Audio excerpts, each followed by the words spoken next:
Hello, ladies and gentlemen, days and times, everybody around the world watching, and let's just get right into it. Welcome to the channel. My name is Kratos, and we need to talk about this because the new Fire Emblem Fortune's Week trailer just dropped with a bunch of new information. A release date. It's coming out on the 17th, and I'm excited. I've been literally rewatching the trailer for like 2 hours now. I have copious pages of notes, and we're gonna go through them, and I'm gonna overanalyze shit out of this one trailer because I like Fire Emblem, and if you click on this video, I'm sure you do too. So let's take a look at the newest trailer and break everything down, and learn as much as we can about this new game, the sequel, prequel to Three Houses. I'll kind of weigh in on that at the end of the video, so stay tuned if you're interested in that. But let's see what it has in store for us. First of all, this is the Dagdan Empire.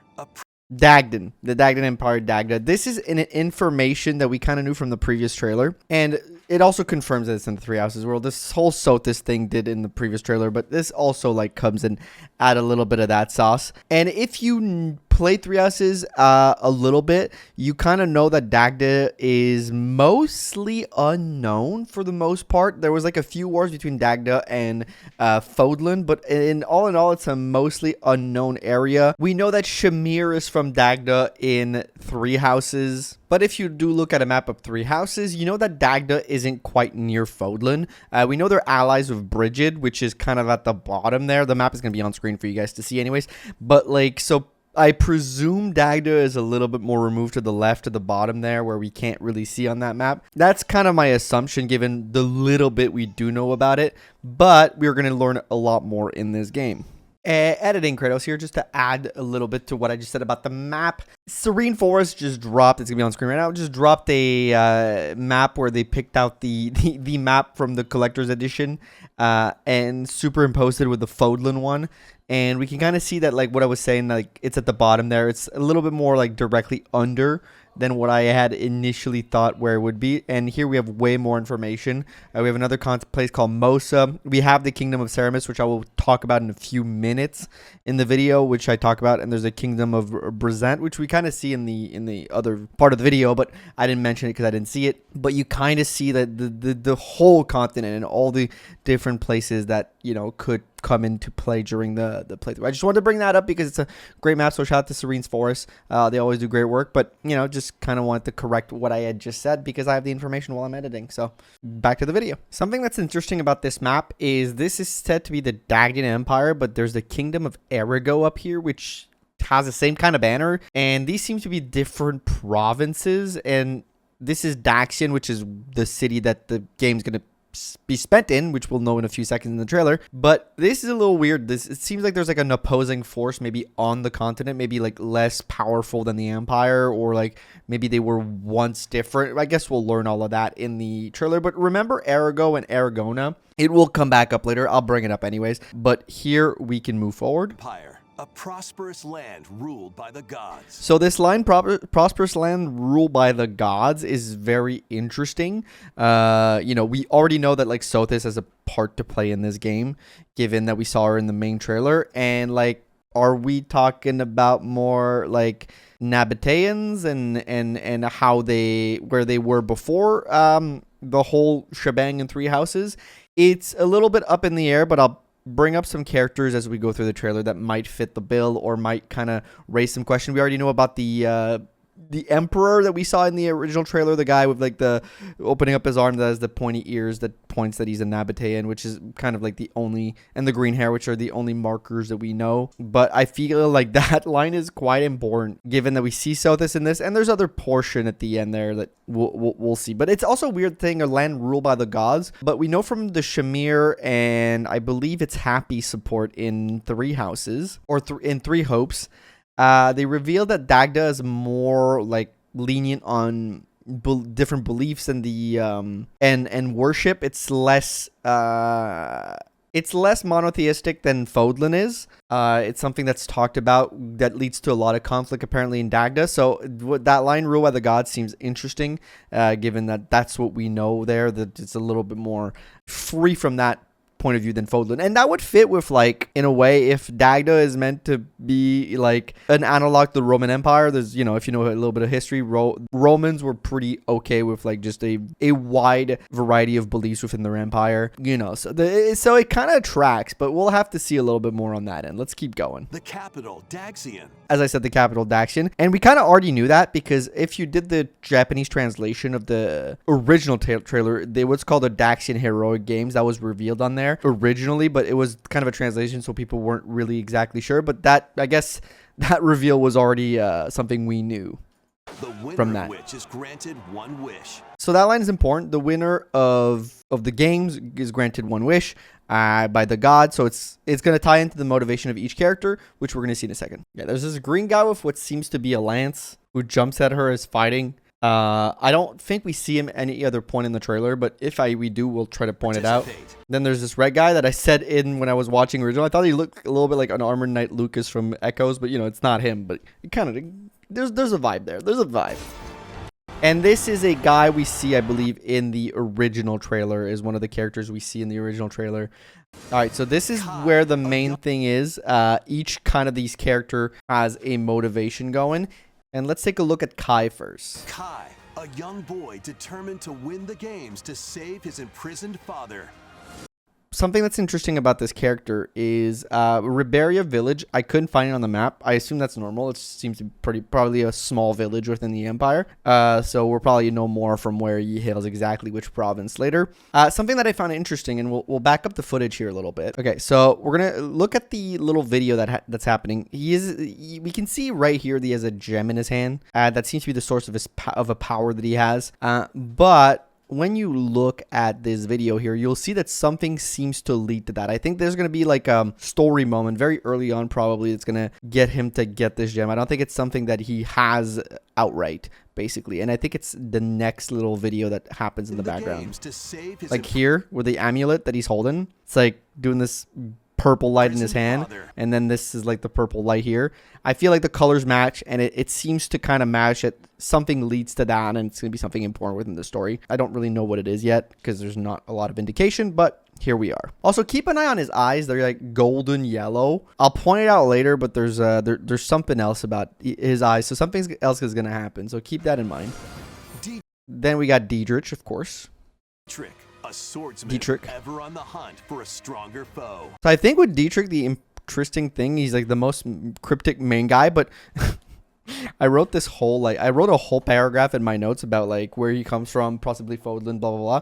And then it's revealed later that it's Fodlan. So we'll get to that in the trailer. But the trailer here mentions like he's always looking for stronger foes. And in the original trailer, the first one, he has a line where he says, "It is imperative that I face it again with this blade. I must cull it." You know, it's interesting that him looking for stronger foes. Potentially, in my opinion, the stronger foes that he's looking for are Nabateans and the dragon kind of some sort. That's probably what he's chasing after, especially given that Answerer is based off a hero's relic. He is a crest wearer, and we'll talk about a little bit more about that in a second, because there's more info to come. And here we have Theodora. Theodora, a queen seeking to fulfill the long-held dream of her homeland.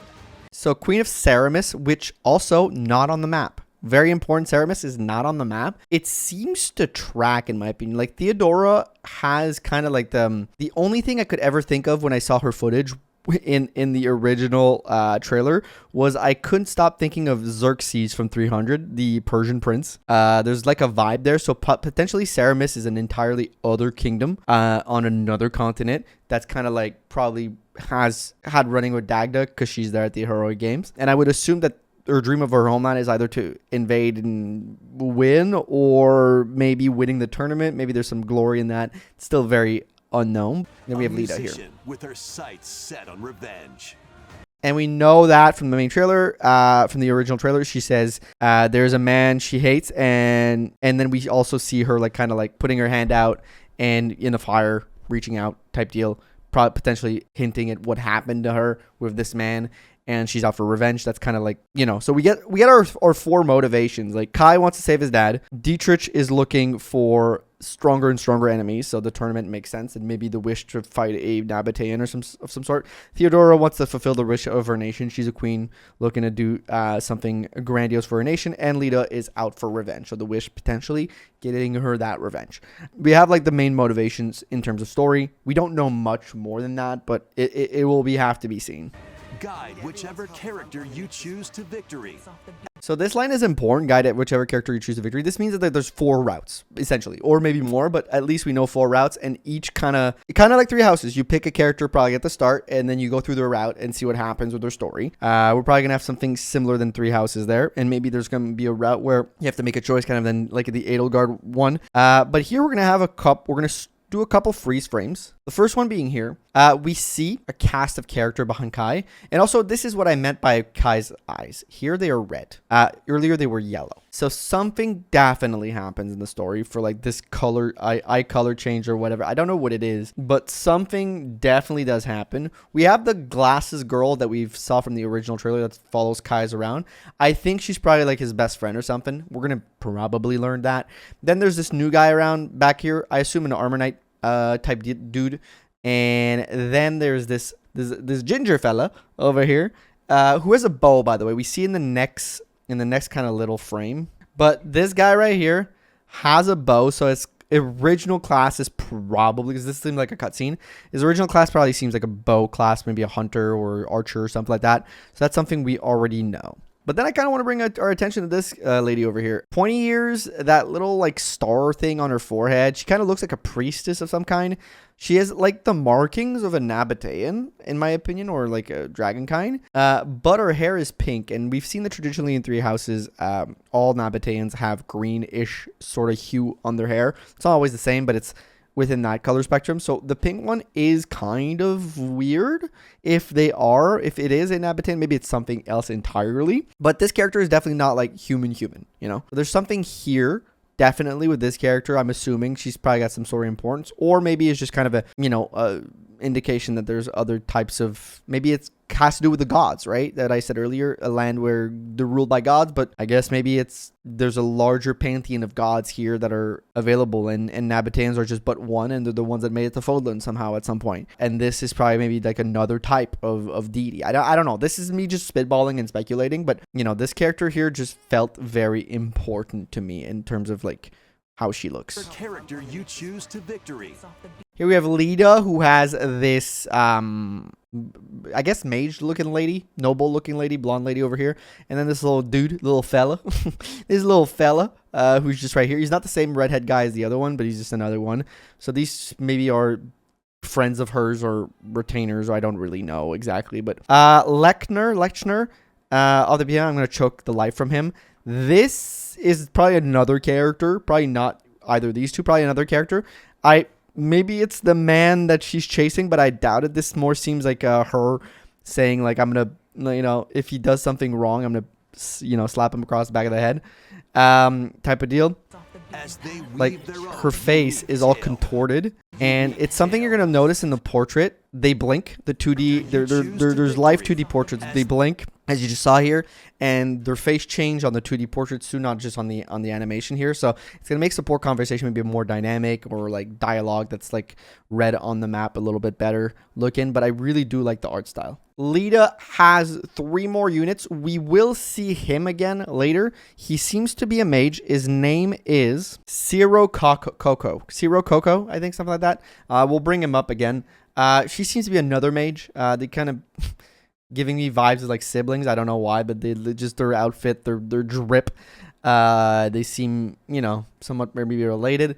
And then there's this barbarian looking guy here with this six scar here. There's this other character which we don't really know much about. Unique tale. So this is why I was bringing up Dietrich, and I didn't talk about him a lot earlier, because all my notes were like, oh, he's maybe from Finland. That boat scene being him coming in over, like that would be probably his intro scene where he comes over through like a long boat voyage for the heroic games. He straight up just fucking says it. That's me in Fodlan. Legacy of my forebears, a blade to smite the gods. Essentially, he knows that this blade was made to specifically kill Nabateans, and I think we do know in 3 houses, we do learn, and that's me, like, maybe I'm misremembering, so correct me if I'm wrong, but that being the only way to kill or not maybe the only way, but like kind of like within lore, the best way to kill them is through using those heroes relic, which are made from their bones. So essentially, we know that this is happening at some point after somebody's discovered that you could make heroes relic through like the bones of Nabateans or weapons through them, and Dieter's is clearly just going on a quest to follow them and kill them and call them and fight the strongest potential people. So this is like literally very weird. This is hard to reconcile this whole thing with Sothis, because that would have happened after Sothis was dead, but then we have adult Sothis. So is this in the future? Well, because we can kind of see that this little thing here, this little circle thing looks like the Raphael gem, I think. So maybe it was put into a sword, or maybe like if it's a prequel, maybe it was reforged into a sword using the gem and the rest, or maybe that was the original one and then it was broken down into the gem itself. So it's really hard to reconcile all that, but I guess we'll find out later. So this was a scene I really wanted to stop by, and I'm gonna talk about the dialogue in a second. This is super important. I think this is like Theodora's like, it's probably the start of the game, because she doesn't have a crown. It's the only scene we see her without a crown. And for the vile crime of murdering my father, you will die here and now. So this is probably at the start. She's probably not the queen, and she's probably new-ish in the role of queen. So that's probably what we're going to be seeing. That's my theory, because clearly her father just died. She doesn't have to. Somebody murdered her dad. Somebody murdered the king, and now she's going to have to take up the crown. So I think that's going to be part of Theodora's story, is going to be coming into her own as a leader of some kind. That's my assumption. And here we have two guys behind her who have the same skin tone as her, kind of indicating that they're probably from Ceramis also. And this guy looks like kind of like a pirate, and this guy looks like kind of a barbarian of some kind. So these are going to be interesting to see what all of this is up to. But you know, something to keep in mind, I think that this crown scene is not random at all. This crownless Theodora, I don't think is random at all. Between matches, you can strengthen your forces in different ways. So it says between matches, you can strengthen your forces in different ways. Between matches, I guess I assume that chapters are made as matches. So like you go in the arena to do a chapter for maybe some portion of the game. I don't know if it's going to stay like that the whole game, but something to keep in mind. So here's something interesting. Begin a free time, goal fight in the first main match. I guess that's your like main mission at the end of all this. And Septim 1, I guess that's a month and a date. That's the end of that. You know, that's when you have to do that. The one part I was confused about is the 172 turns here. I was looking at this and I couldn't figure it out. What do you mean 172 turns? Are we moving on a grid in this world? Like, we have this amount of turns left to do everything we want to do? Like, how do the turn things match up here? And then in the back here, you have this girl. We briefly see her, but we'll see her again later. So I just wanted to bring that up. She seems like a playable character. Hone your techniques at the training grounds. So here is something I thought was super interesting. This is kind of like the open world. We know there's going to be a hub or a hub-esque thing. I don't think it's going to be exactly 3 houses, and I'll tell you guys in a second. We'll see something that's going to kind of indicate some stuff. First of all, at the bottom here, we have the location, which is Daxian, which means we're located in the big city, you know, right now. But the fact that there's a location thing means that there's more than one location. I'm assuming you can go to other places, which is very new. And first, we got your in the first main match here. That's your main objective, which we can see on the map highlighted behind you at the game's reception. That's probably where you want to do that. There's the arena reception here, which is indicated by kind of like this icon of fighting here, which is training. We're going to talk about that in a second because this is kind of the part about that. And then, as you can see on the map, there's a bunch of different markers. They're either like this kind of star thingy, which I think those are just like conversations, perhaps. And then there's these hands, which might be shopkeepers. I don't know. It's like there's 2 types of markers right now, and that's my only kind of guess. Maybe just like random conversation for like lore and flavor text and stuff like that. And then you got the hands, which I would assume maybe like shopkeepers, people like that have missions and stuff like that for you. You have a calendar down here if you want to keep the time, and then you have these left 172 turns telling you like, okay, you have these turns to spend before doing that. I don't really know how to spend them. Well, I have an idea, which we're gonna get to in a second. Again, it's everything in this trailer kind of fits into one another. So this is important. Hone your technique at the training ground. Here we are at the training ground. So this kind of training, I feel it's not exactly like the tournaments in 3 houses and not like the training in Engage. As you can see, I have this character, Ultand, who we can do mounted training against for lance, authority, riding, and flying. Motivation costs 1, so perhaps that you have a limited amount of motivation point, kind of like the teacher point in Three Houses that you can use to do certain activities, I would assume, and it costs 300 goals to do. Here you can see something that I found interesting is both these characters are here, and you'll see in the next frame, literally, they have the same class right now. The Bird Rider, which I love, by the way. I love that. That's such a cool addition. But they don't seem to have the same kind of highlighted paths, which maybe it's like what is being trained is highlighted. But as you can see here, she's got books. She's got something else here. He is flying. He does not have books. So as we can see, like you can get different things. I don't know if it's based on class characters or whatever. Like in Three Houses, you could pretty much train anything out of everything all the time. So like weapons didn't matter too much, in my opinion. You could have an axe on like pretty much any character, I think, or like certain classes were locked, but like a lot of classes could just do like almost everything. So something to keep in mind. Maybe it's going to use the same system, but also here you can see the type of training: infantry training, heavy training, mage training, mounted training. So mounted training, of course, we can see it here: horse and flying. Mage training probably for any sort of magic stuff. Heavy training, I'm assuming, is like armor, and infantry training. Keep that in mind. Again, it's going to come back in a few minutes. I'll talk about it. And here is the next part of the training. Once you complete training here, it shows that Kai learned a combat art, Raging Tempest, which seems to be like the equivalent of Tempest Lance from Three Houses, I think. Maybe not. Maybe it is. Cost 8, so we'll see that combat arts make a comeback. They still cost weapon usage, just like in Three Houses. And, you know, might hit crit range. Nothing crazy here. But I think the difference is in this. It's not about mastering weapons, or maybe it is. But I think the arena is the way to learn these combat arts. Perhaps it's just because he got to level up in his weapon, and I'm just over analyzing this. But the arena seems to be linked to learning combat arts on your units. But they're coming back, which is good. And here you can see that you can recruit characters. So I'm assuming that certain part of the cast are recruitable. You can just get other people that are probably recruitable by all routes.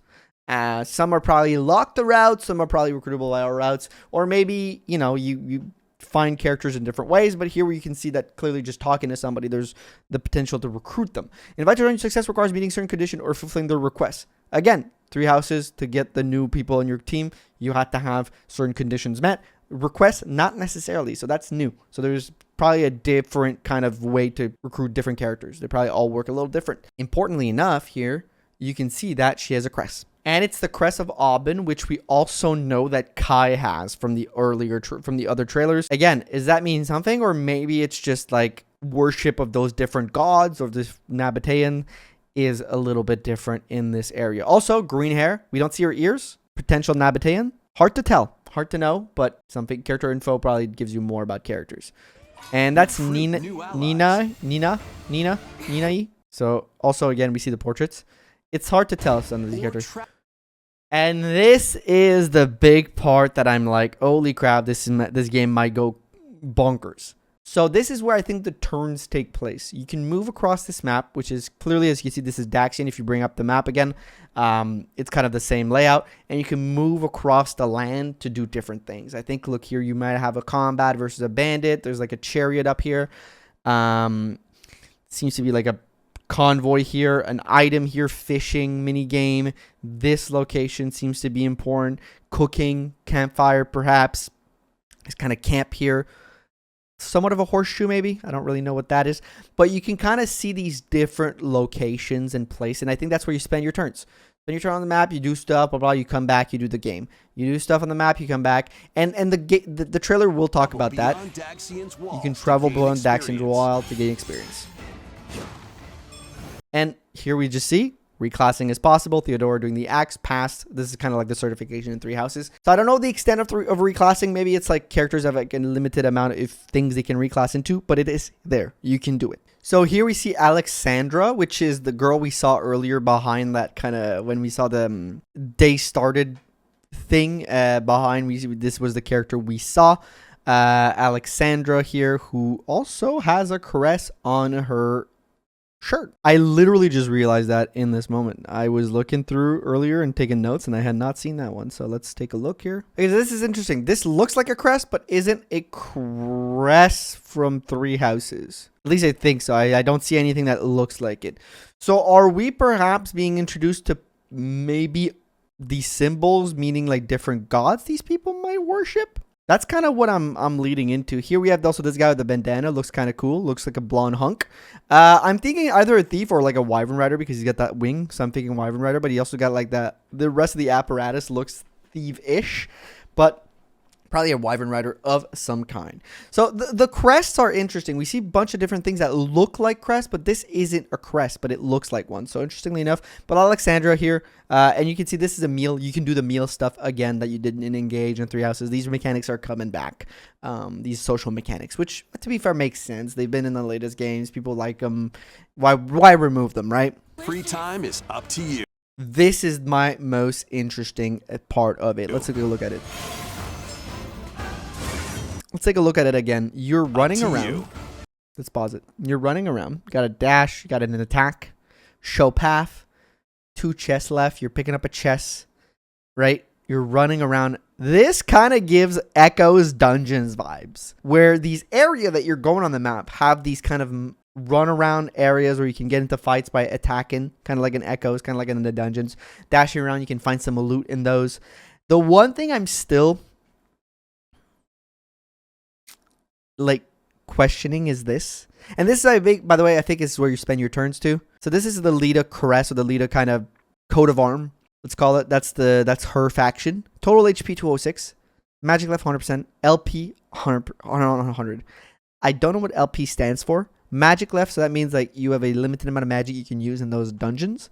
And total HP, I guess it's the group you brought has this much HP total amongst themselves. LP, still not sure. Average level, I guess the average level of all the units you have with you. Bring on those like little side quests. That stuff is, you're going to be able to explore the world to an extent that we've never seen in a Fire Emblem game before. So that's super interesting. A new weapon was revealed, the Virokin. Slender magic sword imbued with dark power allows you to use the prune combat art. So certain combat arts seem to be tied to weapon. Maybe not all of them, but maybe some certain ones. Magic sword, so attacks probably like on res or something. With dark power, it's got 1 range, 12 weight. Curse is something new. So curse is that like damage you take while using it. I'd assume something like that. Hit, might, we know all that. But this one is interesting. Skill. B in swords, C in axes. So a sword that requires you to have axe ranks to use. Huh. Why is that? I don't know. But it's kind of a weird hint. But I guess we're going to see cursed weapons. Combat. And here is where we see a lot of the interesting stuff in the combat. Takes the form.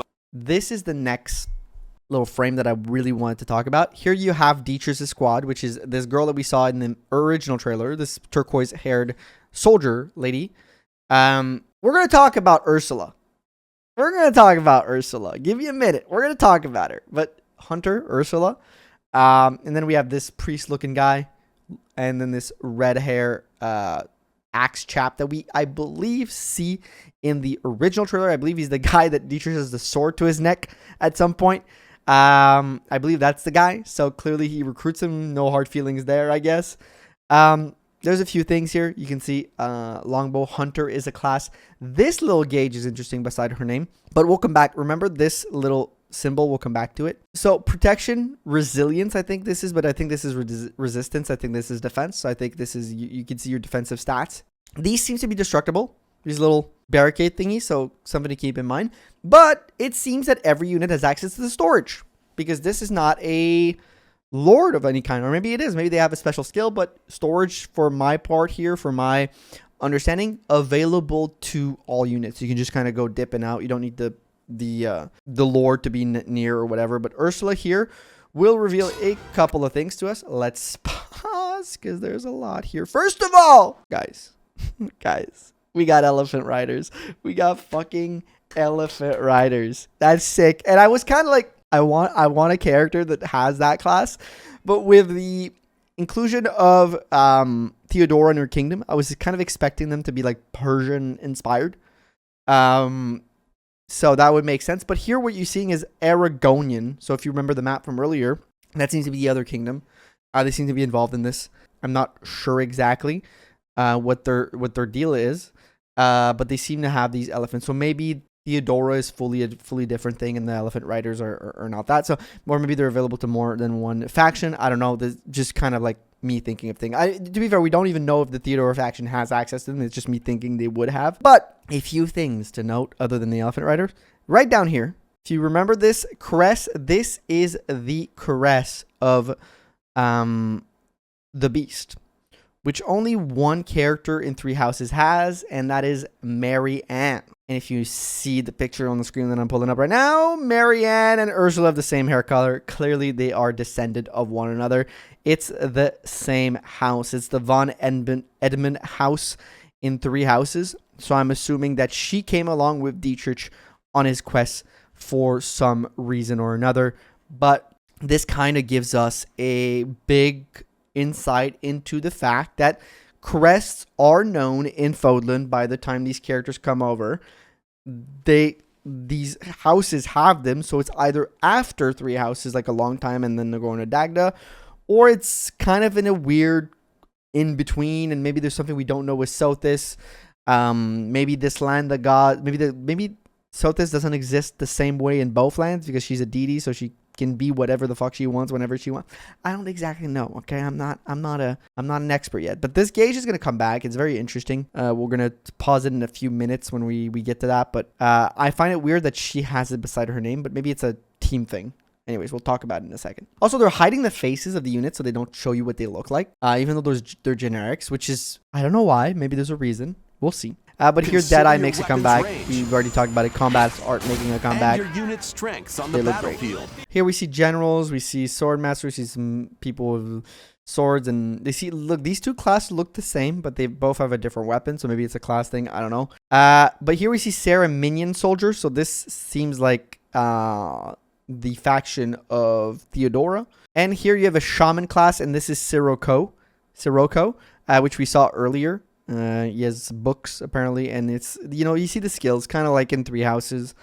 Skills do matter here for what you're doing, and they will affect stuff.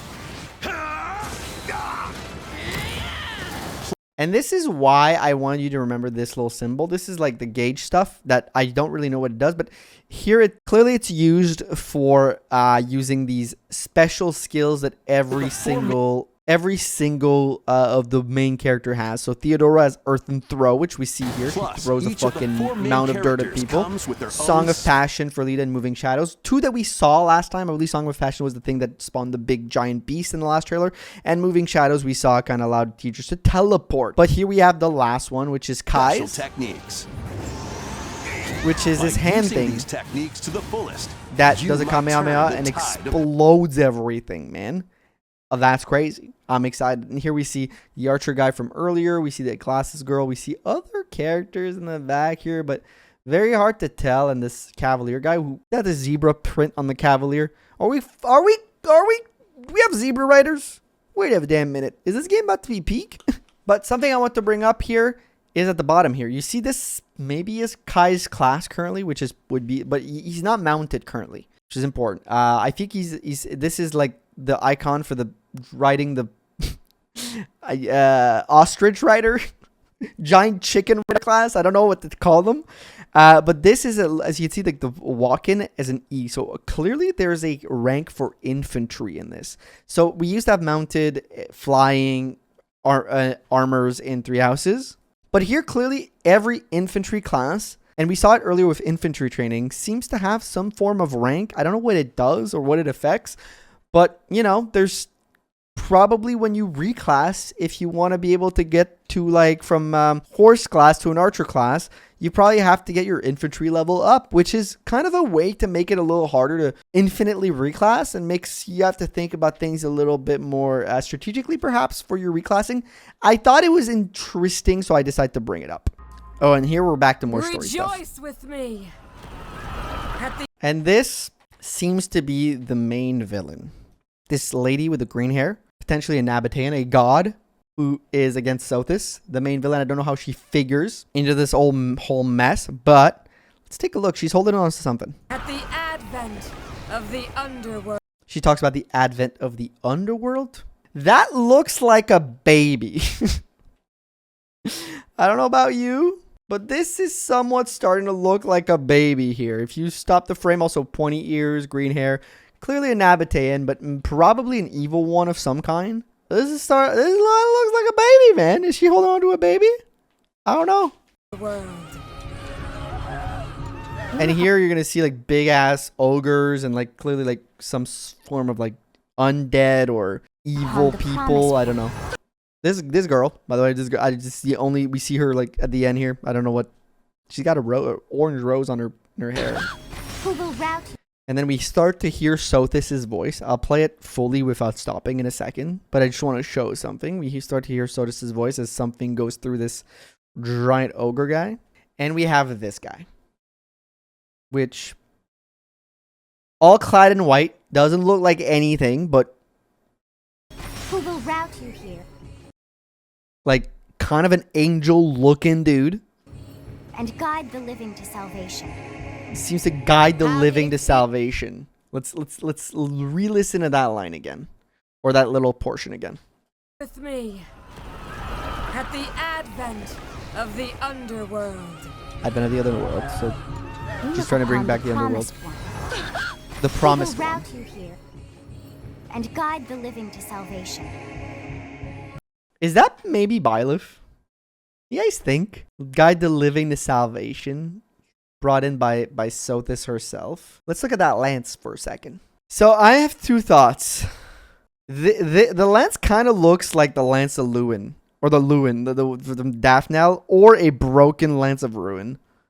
They got some similar looks. I don't know if I'm pulling it too far, but like I can kind of see it, but I don't know. This lance is clearly some kind of weapon.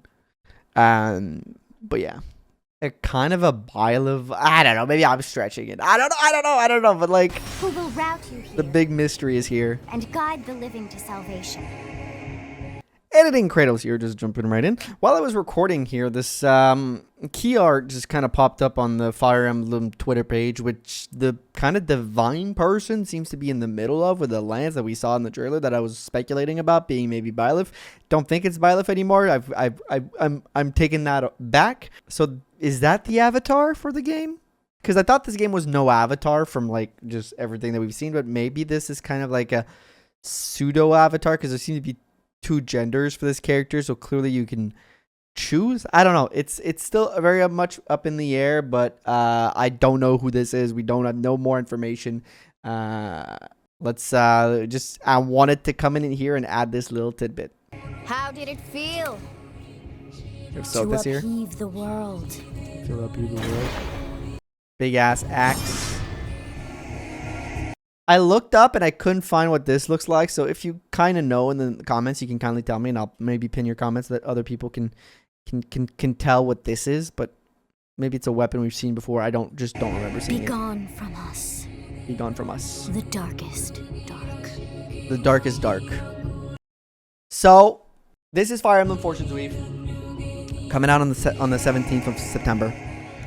I'm excited. What do you guys think? Do you guys think it's a prequel or a sequel? It's getting harder and harder to like figure out, but I'm gonna go ahead and say that I think it might be a prequel. But I don't know how Sothis figures and all this, but I think this is before. But yeah, the whole prequel sequel thing is really hard to tell even from this. It's still not giving us enough, I think, to it's keeping the mystery alive, which I like. You know, keep us guessing until the final minute, man. Keep us guessing until it's all said and done. But hello, Editing Kratos again. A little bit of a correction that I saw online while I was editing. The whole prequel sequel argument that I make and talk about is bad because apparently there's as you'll see here, there's a screenshot showing we see it multiple times and I talk about it, the calendar. It seems that we are in the year 1449 in the imperial calendar, and the events of Three Houses take place in like 1180. So it would seem that we are in, actually it's a sequel, we're in like hundreds of years in the future. So anytime I talk about prequel versus sequel in the video, let's just assume I'm wrong. Or maybe this other empire, you know, they calculate time differently and it's another year and it's still in the past. To be fair, that would be very confusing for the player. It would make sense within, like, you know, how different people calculated time throughout the history of humanity. But for a video game, it would probably be very confusing to the player, unless it's to throw us off. But, you know, so just take it with a grain of salt. I saw that and I needed to come and rectify before getting the video out. All in all, this is kind of my analyzing of the trailer. If you've seen other things that I haven't seen, crests that I may have missed and stuff like that, I think I pretty much found most of the stuff that's like matters. But yeah, let me know below what you think, what you saw, what you want to see. What are you excited for this game? Because I am very excited. Every single piece of information I see about this game, I am more and more excited. It looks fantastic. I think it plays on the stuff that I liked in Three Houses, mostly the lore. The setting looks pretty cool. There's a mystery here that we're still waiting to see. They've kind of vamped the hub. It seems like there's a world to explore. There's just so much here, and I am very excited for this new game. So tell me what you know. Tell me what you liked in the comments below. If you've made it this far, I'd like to thank you. And thank you to all my members. A special shout out goes to my tier 2 and 3 members. Those being the Brawler 456, Forgotten Fox, Rame, The Wolfman, Stormy Negotiates, Stylish, or Grumpy Bear, Reploid, El Bunker, Faith Kiera, Santo Show, and Case. Thank you all for the extra support. But yeah, like the video if you liked it. Become a member if you want to help out the channel further. And thank you all for watching. I hope I satisfied your analytical itch for Fortune's Weave. I sure had a lot of fun doing it. So thank you all for watching. I'll see you guys in the next video. Bye-bye.